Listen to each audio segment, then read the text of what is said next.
दिवंगत अभिनेते मधुकर तोरडमल यांनी अनेक नाटकातून जबरदस्त काम करून मराठी नाट्यसृष्टीत आपली वेगळी ओळख निर्माण केली होती.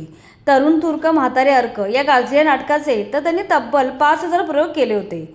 याशिवाय त्यांनी ज्योतिबाचा नवस, सिंहासन, आपली माणसं, शाबास सूनबाई, आत्मविश्वास, राग यांसारख्या अनेक सिनेमात काम केलं होतं. 2 जुलै 2017 साली मूत्रपिंडाच्या आजाराने त्यांचे निधन झाले. त्यांच्या मृत्यूनंतर त्यांच्या अभिनयाचा वारसा त्यांची मुलगी पुढे चालवते. मधुकर तोरडमल यांची मुलगी तृप्ती तोरडमल वडिलांच्या पावलावर पाऊल ठेवत अभिनय क्षेत्रात आली आहे.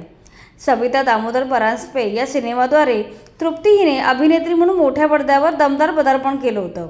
सध्या तिने स्वतःचे नाव बदलून आयेशा मधुकर तोरडमल असे केले. नंतर तृप्ती हिने फतेह शिकस्त या गाजलेल्या ऐतिहासिक चित्रपटात महत्त्वाची भूमिका बजावली होती. नंतर तृप्ती हिला ओमराव दिग्दर्शित आदिपुरुष या चित्रपटातून हिंदीत काम करायची संधी मिळाली होती.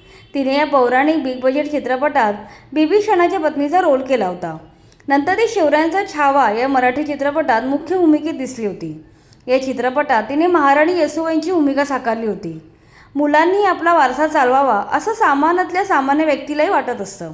आपल्या आईवडिलांचा वारसा चालवत जेव्हा मुलं त्यांचं नाव मोठं करतात तेव्हा आईवडिलांनाही त्यांचा सार्थ अभिमान वाटतो. तृप्ती तोरडमल देखील आपल्या वडिलांच्या पावलावर पाऊल ठेवून अभिनय क्षेत्रात नाव कमवत आहे. आपल्या वडिलांच्या अभिनयाचा वारसा ती पुढे चालवते.